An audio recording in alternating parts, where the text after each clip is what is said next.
Hi, this is Nathan, your IT coach. What I want to show you in this video is a program called Classic Shell, which is very handy if you have bought a new computer or upgraded to Windows 8 and you're missing the Start menu. So you may have noticed if you do have a new machine running Windows 8, this is the default interface you get, which is great for a tablet machine with a touchscreen. But for a desktop PC, a lot of people still prefer the older style desktop. So to switch to that, you can click this desktop icon here, or if you're more of a keyboard person, you can hold down the Windows key and press D for desktop. And there you go. And you'll notice that there's one thing missing, a start button. We don't have a start menu. You hover down there, click that, and it takes you back to the start screen.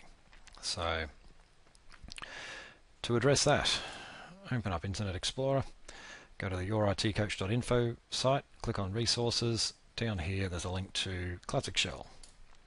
Click that. Now it takes you to the Classic Shell website.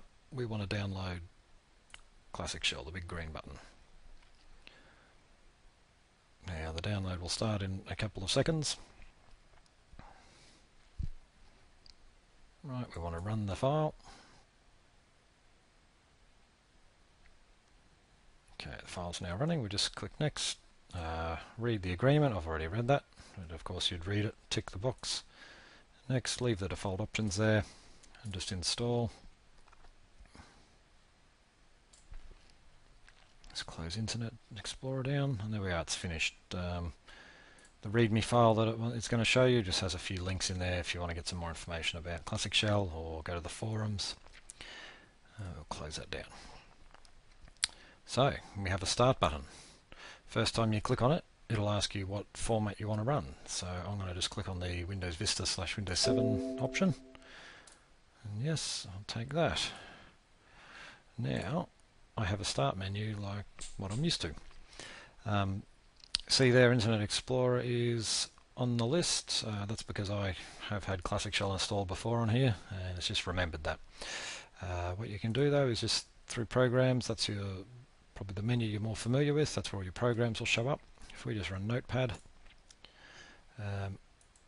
there's Notepad running, that's fine. Another thing with Windows 7 is if you ever want to pin something to this taskbar down here, you can right click it. I've already pinned this one, but you can say unpin to take it off there. But if you pin it, what that means is when you close the program, it stays there, and you can just click on that to launch that program. Now if we have a look under the start menu, you can see notepads in there. It's going to remember the most recent programs we've used, and they'll create a list at the top there. If you want to put something on the menu permanently in this section, it's just a case of dragging it in. So for example, WordPad, you could just drag that over, put it there, and that's it. That will always be on the menu. So that's how I use Windows 8. I do like Windows 8, but I was really struggling without my start menu, and once I've put that in, I've found life much easier. Easy access to control panel, printers, everything you're normally used to is right there, and also shutdown, different log off, shutdown options there. That's it. Hope that helps you. If you have any comments or questions, please don't hesitate to leave a comment on the blog site on youritcoach.info, and you can also look me up on Facebook as well, facebook.com/youritcoach. Thank you.